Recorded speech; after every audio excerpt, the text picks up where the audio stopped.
What up, fam? It's your boy, SonOfBoy2024, streaming to you live. Coming at you with a kind of surprise PS5 Chronicles. I kind of rushed this one out because I just wanted to have something to tie into the new Five Nights at Freddy's 2 movie. Our new co-host, Vanny, she's now part of the channel. Vanny's kind of twisting my arm. She really wanted me to do something else related to Five Nights at Freddy's. Did you break out of your box? Did you break out of your box? What is this, Toy Story? Was this Toy Story you already broke out of your box, Vanny? Anyway, yeah, she twisted my arm. I still haven't beaten Security Breach. That's what Vanny herself comes from. I know she's kind of twisting my arm on that as well. But yeah, no. And as I said, I watched Markiplier play Secret of the Mimic, which real quick, I forgot to mention an important detail last time when I was discussing that game. But I've always loved the mini games in Five Nights at Freddy's. Like they're always so cool. They always have like kind of this, 80s like 8-bit or 16-bit like Atari retro aesthetic going for them, and very much they very much kept up that idea in Secret of the Mimic. The game within a game, which was my favorite part as well in that game, was this game called Moon or Moon.exe, and it was clearly a throwback to like those old like PC adventure games. So like that was actually something I really enjoyed about the game. Unfortunately, Markiplier in his playthrough, he was focusing on the main stuff. He didn't actually really go that deep into Moon, so I'm hoping he does. He said he would like kind of go back and try and 100% try and get the true ending, but that playthrough happened like 5 months ago, and he hasn't gone back to it yet. So I think he's kind of done. He didn't seem to be enjoying the game too much anyway. So I think he's kind of done with that. But that's unfortunate because that was my favorite part of that game. But yes, Five Nights at Freddy's Into the Pit. This game is very interesting. This is a spin-off game. I've already talked about how I'm not the biggest fan of Steel Wool Studios and their Five Nights at Freddy's games after Scott Cawthon stepped down. But this one's a spin-off by an indie company called Mega Cat Studios. I'm very shocked that this exists. Mega Cat Studios, if you don't know, they're an indie company that are known for. They're all about the retro games. They make games for dead consoles, basically. So they'll make a game like Little Medusa, people like that. They made a game for NES, and they're all about putting it on the original hardware, putting it on the original cartridge. So they made an NES cartridge called Little Medusa. They made a Sega Genesis cartridge called Tanzer. That's like a cool 16-bit platformer. So they're kind of known for doing that. So I'm very shocked that this collab happened. I'm so glad that they were able to get the Five Nights at Freddy's license just for this spin-off game, and I hope to see more projects like this. Like, I'm all about Into the Pit. Like, seriously, this is so much better, in my opinion, than Security Breach or Secret of the Mimic. I'm all about this game. Like, I'm so glad I played it.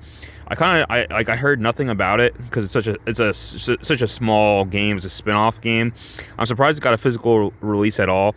In fact, this was by what's it called? I Am 8-Bit. They're one of those like limited run games type of companies. Like they put out these limited releases physically for games that normally wouldn't get it otherwise. And I'm so glad I picked it up for PS5. This game is fire. I have to mention real quick the version I got. So it's supposed to come with all these goodies and stuff, right? I was very disappointed. All I got was I got 2 vouchers for like a free like soundtrack download or whatever. I was supposed to get stickers. I was supposed to get a glow-in-the-dark stickers and a glow-in-the-dark poster, and I did not come with that. And this was brand new. I opened it out of the shrink wrap, so I was a little pissed off about that. But let's also mention the cover, this ominous cover, Five Nights at Freddy's Into the Pit. It's actually based on a short story or a novella. There's the short story series, the Five Nights at Freddy's Fazbear Frights. This is volume 1. The book has the exact same cover, and it's a very good, striking cover. So I'm glad they kept it for the video game version. But yeah, Mega Cat Studios, just pulling out one of my Evercade manuals, where they kind of give you a list of like a checklist of like all the Evercade cartridges, so you can see the Evercade cartridge number 8, Mega Cat Studios Collection 1, and then down here number 20, Mega Cat Studios Collection number 2. They already have 2 cartridges for Mega Cat Studios, so that's what they're known for. I plan to pick up more of their games on the Evercade, but yeah, they do a bunch of retro games. But yeah, it's weird to see them do a new release. This is surreal, holding a PS5 game with the Mega Cat Studios logo on it. This is everything about this is so surreal to me, but I'm glad this collab happened. And they have made some more recent modern games like WrestleQuest. That's a game that's just out on modern consoles. I think that's kind of blowing up. And then something like I Bite the Bullet or something like that.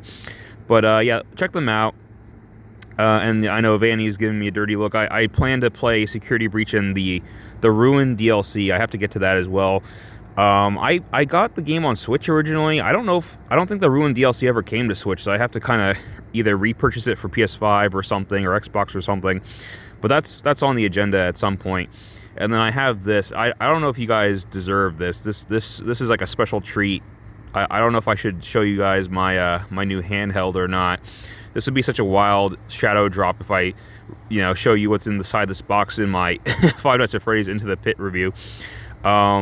Obviously, I have this on PS5, which is funny because this is an obvious throwback to 16-bit games. It is obviously not taking advantage of the PS5 hardware. This is very much a Switch game if I ever saw one. I think I just found this for like super cheap on Amazon for the PS5, so that's why I got it.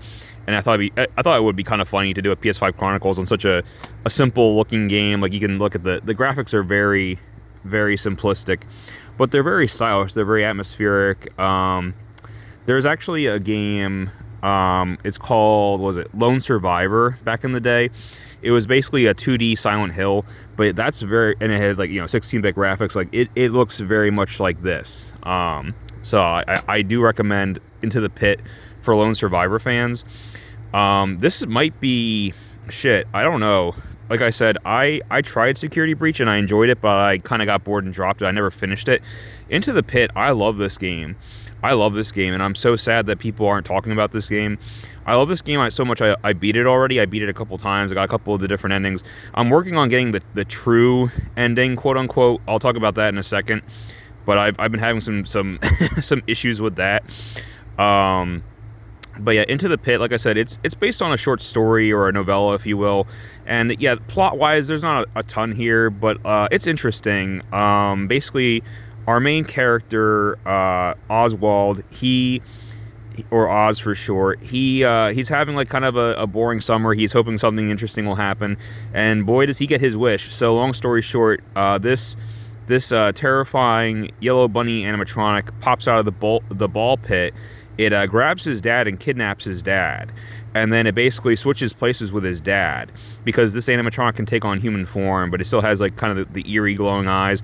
But it's able to fool everyone. It's able to fool his mom. It's able to fool everyone that that his dad's been swapped. And of course, no one believes the little kid who's trying to tell everyone that something's amiss. And he's just trying to get his dad back. And basically, it's also pretty cool where it's also kind of a time travel plot where, by entering this ball pit, he's basically going to like Jeff's Pizzeria, this like shitty rundown pizza joint that his friend Jeff runs, but like it used to be a Fazbear location. It used to be a Freddy Fazbear location back in the 80s. And so by jumping into this like defunct rundown ball pit, he can time travel back to 1987. And back when the place was like alive and everything. And so it's really fun to go back and forth between the two time periods in the same location and see how everything has changed. And a lot of puzzles require you to go back and forth. It's really cool. It's really fun. The graphics, like I said, they're simplistic, but yeah, the cutscenes are pretty good. And like, yeah, even the gameplay, it's 16-bit, but it looks very good. The lighting effects are very good. It's very atmospheric. It's pretty damn scary. The jump scares are very, very good. There's plenty of them. You might say there are too many jump scares, but the jump scares are very effective. Like I said, it's not super heavy on story, but the gameplay is very fun. Like the stealth mechanics, the whole thing is like you're trying to avoid these animatronics that are chasing you, and so you can set off these noisemakers to like kind of distract them or lure them into a different room and shit. And you have to find these like hiding locations, usually like like a treasure chest or a locker, or like hiding under a table or some shit. So, and I have to say right off the bat, where this is, in my opinion, this is actually better than a game like Outlast, for example. Like I said, with Secret of the Mimic, it very much copied Outlast's formula, where you like hide in a locker and wait for the monster to walk past you as you look through the grate, you look through the slits or whatever. Into the Pit has a similar mechanic, but it really ups the ante. It really improves upon it, in my opinion, like tenfold. Like, yeah, like tenfold. Um, so, okay, here we go. I'll break it down. So, in Outlast or Secret of the Mimic, if you run into a room and, you know, the animatronic is chasing after you, all you do is you jump into like the locker and you wait for it to pass by you, and then when the coast is clear, you get out of the locker, right? So that's pretty passive. That's really, it gets kind of boring in my opinion. What this game does that I think really raises the stakes, and I didn't play this on like hard mode per se. Like there's different, you know, different difficulty levels. I didn't choose easy, but I chose basically like the kind of intermediate level because I'm not a great gamer. I'll admit that. And then after beating it on medium, I unlocked hard and nightmare mode, and I'm like, oh god, you know. I don't know. Maybe I'll go back to it. Vanny's giving me the dirty look. I'm like, listen, I'm not good at video games. All right, it was a miracle I beat this game on medium. I'm trying to get the true ending, but even I'll talk about that in a second. There's a lot to say there too. But yeah, my favorite part of this game, well, actually, my favorite part of the game is the mini games. Once again, like they have these very retro Atari-esque mini games that you can unlock, and they're very fun. I lost myself in the arcade because you slowly get parts and rebuild Jeff's arcade because he's been letting the place go to shit. But you find the parts that he needs, and you can fix up his machines, and you can play his arcade games. And I just kind of said screw the mission. Like I kind of was ignoring the objectives and was just playing in the arcade for a bit because I'm like, yeah, this is fun. And you do get tokens, you get tickets to unlock other shit. Like it is meaningful aside from just getting a high score and having fun playing these games. But my other favorite part about the game is actually the hiding mechanics, which again I think they've vastly improved upon the Outlast formula. Where so you're running from whatever, you're running from Vanny, okay, and you run into like a locker. So that's not it. You need to stay on your toes because multiple things could happen. So for example, maybe you were too late in jumping into the locker, and Vanny obviously knows you're there, so she's actually going to pop her head in, and you have a quick time event where you have to press square like right, and that's the one, you know, mechanic I'm not good at. You have like a nanosecond to hit that square and like flash your flashlight in her face and make her back off, otherwise you're dead. That I don't love that one, but the other mini games that they throw in there I like a lot better. So there's a mini game where, for example, you're hiding in the attic, right? And all these spiders start crawling down in front of you, and you have to hit the corresponding button: square, triangle, X, circle. You know, if you don't, the spiders will descend on you, make you scream, and you'll be found out and killed. So that's one thing that could happen. You're hiding under Oswald's bed, and his toys start rolling, like his baseballs start rolling, and you have to swat them back, because if you let them roll under the bed, then the monster will see them and discover you. See, it's similar like square, triangle, you know, it's another quick time event. It keeps you engaged. It keeps you engaged even when you're hiding, and I love it. But my favorite one, there's actually a breathing mechanic that I think is ingenious. So, and it's very specific, but you'll see, you know, Vanny walking past the grate of your locker or whatever, and as soon as she turns her head, you have to hit the X button and hold it down to hold your breath, and you need to hold it as long as she's looking at you. And as soon as, because there's a lung capacity meter, and as soon as she turns away, you can let go of X. But you also need to time it so that you're not running out of air. It's very ingenious. I love that mechanic. I'm trying to think. There's one more. There's another one where, again, like, you know, the yellow rabbit's got like the searchlight eyes, okay, and he's like peering into the closet you're in. There'll be like a tell, like before her searchlight eyes turn on, she'll kind of like look in either to the left or to the right, and you need to like kind of dart to the side, so you can hit left or right on the D-pad. You can either dart to the right of the closet or to the left of the closet, and you need to dodge her searchlight eyes each time she does it. But it's not super hard, but it keeps you, once again, it keeps you engaged, and it feels really cool when you can pull it off. So, like, I love that part of it. Ooh, my back's getting stiff, sorry. I love that part of it. That was my favorite part of the game, the hiding mechanic. But yeah, like I don't know how this collab happened. Again, Mega Cat Studios, they're a very small indie company. I mean, Five Nights at Freddy started out as indie too, but it's a pretty freaking big franchise at this point. I don't know if you could even call FNAF indie at this point, but this spin-off game by this company certainly is an indie game, and I think it's a 10 out of 10. It's probably my favorite FNAF game, at least in recent memory, and I really hope that I don't think it did super well. Again, no, people don't really talk about it, at least not as much as people talk about, say, Security Breach. But I do hope that Mega Cat is able to do another collab in the future, because I think they knocked it out of the fucking park with Into the Pit. I really do. And I mean, they based it on the first, novella or whatever in that Fazbear Frights. There's like 20 of those books, man. Like there's plenty more material that they could draw upon to make another game, you know what I'm saying? There's plenty more material. But yeah, talking about real quick, and I did play the game. I beat the game myself, but then I kind of went back and looked at some of Markiplier's playthrough, because it was a type of like comparing notes type of thing. So there's all these trophies you can get for beating it on, like, say, Nightmare mode and all that. And Markiplier tries to do that because he's the pro. I'm not a pro gamer like him. But he tries for the true ending. Okay, there's all these different endings, which I also love about this series. I couldn't get the true ending, and actually he couldn't either. And like, he was trying so hard, and he did everything right. Like, I actually don't know why he didn't get the true ending. He got the same ending I got, which is like the good ending. He did everything right as far as I can tell. And it's one of those frustrating things where I've been trying all day to get the true ending. Like, it's one of those, I know what to do. Like, I know what to do. I know the steps involved, and I can do them individually. It's just a matter of, I need to do steps 1 through 5 and not die. Like, I get so fucking close, guys. I get so close. I do, because you have to get these 5 secret items, and there's one of them, man, it's like pixel perfect. You could easily miss it so easily, one of these 5 items. But you get the 5 items, then you have to do these steps to unlock these like 3 secret mini games, and you have to complete those, and then you have to beat the game and not die. And so you have to do, and I did that. I did all of that. I did all 3 secret mini games, and then I died like right afterward, or like right before the end of the game. Like, it's like you got to, and you reset. You got to start all over. And so it's so tedious. It's so time consuming, because these like 8-bit Atari games that you unlock, you move so slow, the controls are so stiff. I mean, it's intentional. It's supposed to emulate like an Atari game, but like it's really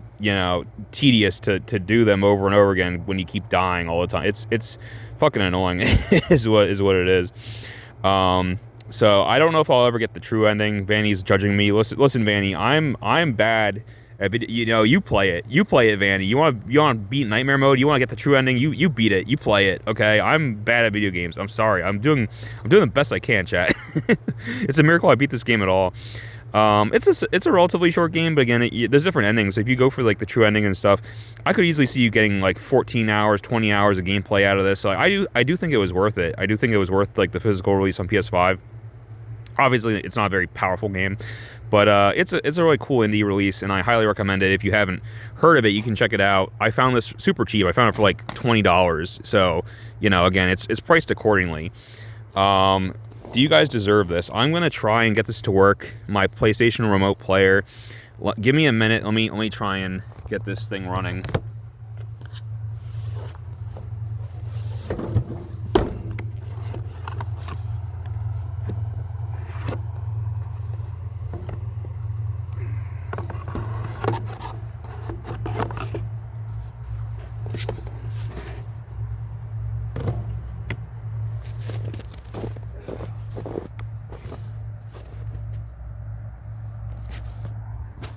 Holy shit. Can you see this?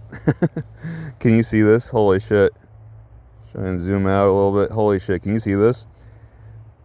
This is Five Nights at Freddy's. I was like, oh, at first I was like, oh man, it sucks that I wish I got the Switch version. I could just play it on this bench and show it to you guys and show gameplay. But then I was like, wait, I have the PlayStation Portal. I actually can show it to you guys. As you can see, I've beaten the game. I have 2 stars. You get 3 stars for getting the true ending. Blah, blah, blah. What's really cool is you unlock all these extras. So let me just show you. So you unlock, like, here's the different animatronics. And there's, like, you can play all the different mini games. There's the different, yeah, you can, see the different jump scares. Yeah. Again, it's like 16-bit animation, but it's really good. Is there no volume on this fucking thing?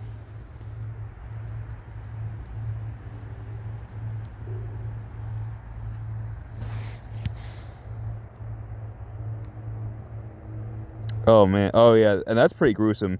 Towards the end, like when he bites Oz on the arm, like that's pretty gruesome. And Oz had this great. It's like a quick time moment. So after he bites you, you kind of like just punch him really hard, and you send this like animatronic flying. You were a middle school boy, okay? You were a middle school boy, and you were able to just send this thing flying. Like Oz has this like badass moment. Um, let's see what else we got. Yeah, you by playing the game, you unlock all this like alternate music tracks and everything. Title screen, alternate music track. You have to beat the game nightmare mode. Fuck that. Fuck that. And then I love this. You got DJ Music Man. I love this. He like is stationary, and then when he plays the music, he does like a little dance. Hold on, can I get this to work? Hold on.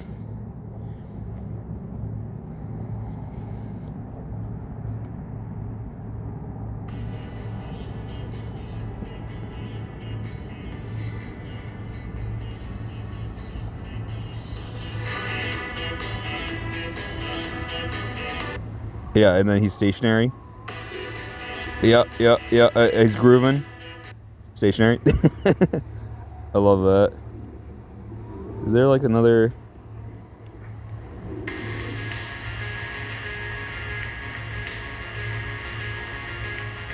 This game does have a great soundtrack. I'm glad they give you like the download code for the soundtrack.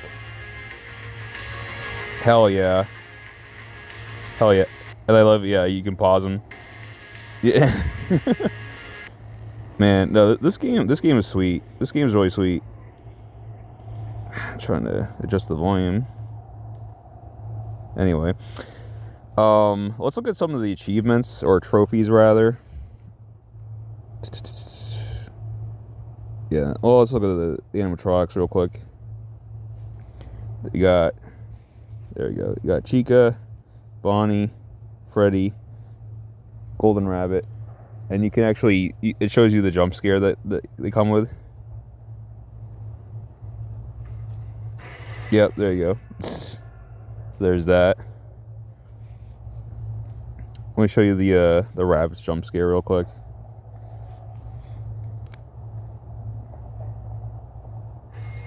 Yeah, this is a really creepy scene. Look at that. Or he like lures you into the back room. Like, that's so creepy. Again, the graphics are simple, but they're effective, man. Like, that's all I need. Like, personally, I'm a retro gamer. All I need is like 16-bit graphics, to be honest. I'm happy. I'm happy. Trophies.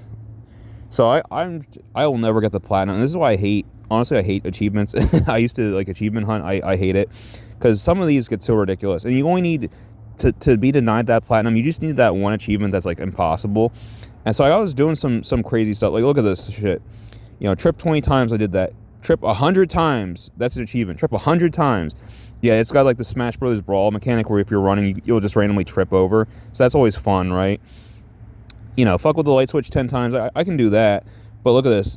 And I do like, I think it's funny. Like, instead of the bite of 87, the light of 87 is the achievement. Flick the light switch 87 times. Who in their right mind, who would ever do that? Who would ever do that? Okay? No. Who would ever do that? So, like, I had to look up some of these, but some of them, you know, and then here we go, Sugar Rush. It doesn't say it, but Sugar Rush, you have to interact with the gumball machine 10 times. That's not so bad, but for one of the secret mini games you have to get in order to get the true ending, I had to look this shit up. You have to interact with the gumball machine about 100 times, and then it leads you to, like, the secret mini game. Again, who would ever think to do that? Who would ever think to do that outside of, you know, looking it up on a guide? You know, it's not fair. You would never discover that by accident. Yeah, impatient. Press the action button 100 times during Cinemax. Okay, no. This is a funny one I discovered on my own. You get a cell phone at one point, and you're like collecting numbers to call. This wasn't a number in the phone book, but I just said, oh, well, what happens if I dial 911? So that's an achievement. And basically they just say, oh, you know, services have been cut. Sorry. But yeah, I did all the arcade games. I got all the clues about Dad. That's part of getting, and then I got the secret photo. That's part of getting the true ending, but it's not all about getting the true ending. Oh yeah, and this is a fun one. I got one bogus ending. There's like, I always love when they do like a bad ending. So see ya, Dad. Literally, there's a part early on in the game where like you're running away, and you can just go out the front door of the Freddy Fazbear place, and it's like, oh, and he even says like, oh, should I just leave? But I mean, Dad is still captured. I'm trying to save Dad. and then you can choose to just abandon your dad, and then the credits roll. And I'm like, so I beat the game. I technically beat the game in like 20 minutes. But yeah, there's the best ending I was able to get, Jeff. I know there's a better ending. That's the good ending, but it's not the true ending. I'm trying to get the true ending, which, yeah, good luck. Good luck. And like, yeah, all these fucking achievements I haven't gotten. But like here we go. Like, look at this shit. Oh no, I accomplished that. Where's the bullshit? I skipped over it. Where's the bullshit one? This is why I can't do this game, or why I can't platinum this game. There's 2 achievements that are just insane. Where are you? Yeah, here we go. 2 achievements I will never get. This is why I'll never platinum this game. Night vision. Finish the game without turning on the flashlight. So, yeah, you get a flashlight, and of course, you're always running out of batteries. It's not very powerful, but, like, you need that shit to see. You need that shit to see, you know, objects on the ground that you need to collect, okay? And even with the flashlight, I almost didn't get that 5th, dad memory thing because it's such a small thing. It's such a pixel-perfect thing. But, yeah, there's an achievement for beating the game without turning on the flashlight. And then there's an achievement, Master of Stealth, complete the game without getting caught once. So you basically can't ever make a mistake. You can't ever get caught. You have to hide perfectly every single time, and if you screw up, you have to start over. Okay, and then also there's an achievement for Nightmare Mode. That's one of the hidden ones, but and Mark did that. I'll give it to him. Markiplier beat that because he's the king of Five Nights at Freddy's. But Nightmare Mode, it's really fucking hard, and permadeath is a thing. So if you die, you just have to start over. Fuck that. So, and that's an achievement I need to get in order to platinum. So that's why I will never platinum this game. Fuck that. What else? Also, can we just take a moment to admire the fact that I am, how do I put this? I am playing Five Nights at Freddy's, the spinoff, the Five Nights spinoff, Into the Pit. I'm playing Into the Pit on my PS5, on my PlayStation Portal, no less. I think I'm the only person on the internet who can say that right now. I think I'm the only person to ever do that. Play the Five Nights at Freddy's spinoff on a PlayStation Portal live. I think I'm the only person on the internet who can say that. You're welcome. You're welcome, chat. I got the Midnight Black portal. There's like the white one, but then there's the Midnight Black. Oh man, it's so sexy. And you didn't see it, but when you turn it on, it like the interiors of it like light up like blue. It's like a midnight blue. Oh, it's so cool. It's so sexy. I love the portal. That's a whole other video I'll do at some point. But like people are very divided on the portal. I love it. I use it all the time. I'm using it right now. I'm using it right now. It's very convenient when you can't get access to the TV or if you need to like just film outside or do something outside, but you want to play a little bit of your game, like whatever you're doing, like Sekiro or whatever. But yeah, this game, again, I'm giving it a 10 out of 10. I'm weighting it, you know, I'm very biased in favor of indie games and like indie studios, very small studios like Mega Cat. But I'm very in favor of this game. And my only criticisms, I can think of 2 offhand, maybe more in the future, but I have 2 criticisms offhand. So one thing I don't like is, long story short, there are items you collect, and there are these tradable items. In fact, let me see if I can bring that up because it's under extras actually. But there's a whole quest line. It's kind of like this. Honestly, this game reminds me a lot of Zelda with like the inventory shit. Yeah, you have like so many items you have to collect. But you get these like tradable items, and because there's a kid who has fireworks and he won't give them to you. You need to like give him something in exchange. Yeah, that's how you get the firecrackers that you need to defeat Freddy. But where is it? So for example, here it'll say tradable item. So you can get, I love this by the way, handheld gaming device, boasts a 30-minute battery life on 6 batteries. So it's obviously, I mean honestly the design is an Atari Lynx, but like the description, it's obviously supposed to be a Game Gear with like the battery life. Little joke. So I ended up giving him that. But at the very beginning of the game, when you first enter the attic, when you first pull down the attic ladder, a Freddy mask drops down, and you pick it up, and it says it's a tradable item. And so I could have used that for that little quest line, except that was in my inventory, right? I got the mask, and then I died due to a cheap jump scare thing. And then when I respawned, everything else was in my inventory, but the mask was gone. So I think the tradable items, you actually drop them. when you die. And I'm like, that's fucking Dark Souls territory, man. Like, oh, you die and you don't get to keep your items and you can't get them back. Like, fuck you. Just don't make a mistake. Don't ever die. Fuck that. I hate that. I mean, Dark Souls fans, I know you just heard that. You're like rubbing your hands together. You're like, you're licking your lips. You're like, oh, that sounds great. You lose all your items when you die. Hell yeah, you know. But like, that's not for me, man. That's not for me. So I didn't like that. I thought that was bullshit.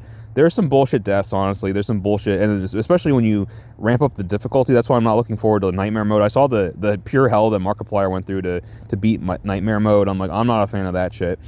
But then whatchamacallit. And then the other thing I didn't like, this is a minor thing, but so the kid, obviously his dad is kidnapped, and his mom, she's so busy working double shifts as a nurse, so she's around, but she's not really around. You can call her for advice, but she's not really around, and also she doesn't really believe you about like the whole thing with the dad, and she's also clearly so tired. She doesn't have time for this. She doesn't have time for your crazy theories or whatever.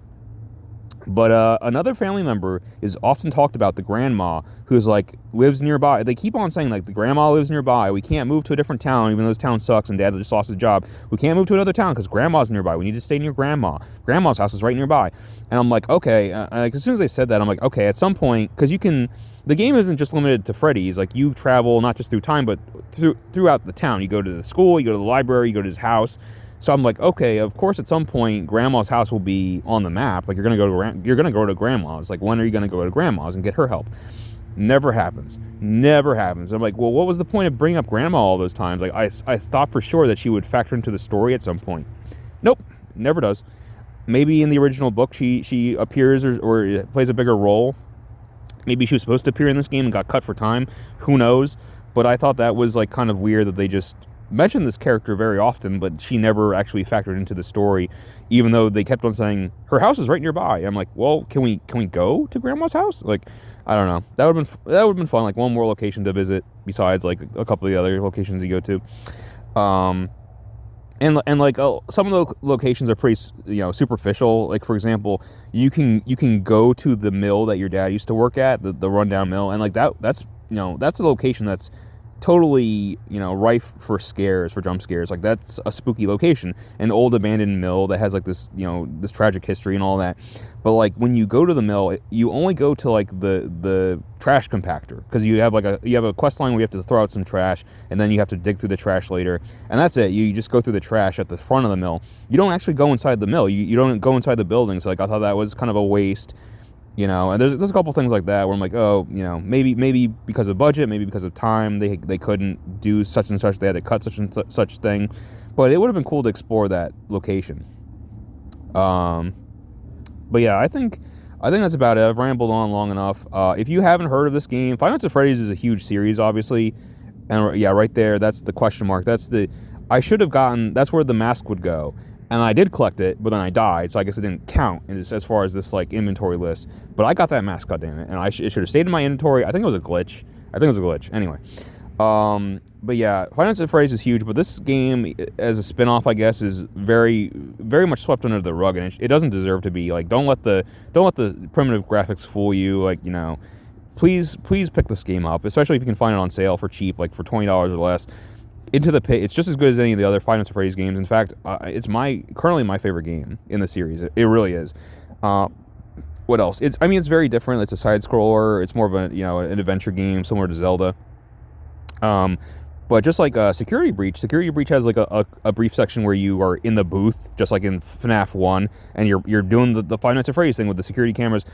Towards the end of this game, they do it. They do it. Secret of the Mimic never does it, but in Into the Pit, you do get into the security office finally, and you're checking the cameras, you're doing the thing. So they squeezed in that they wanted to have their cake and eat it too. They squeezed in their actual legitimate Five Nights at Freddy's section in addition to this very atypical game. But yeah, once again, Into the Pit, 10 out of 10. Please pick it up when you get a chance.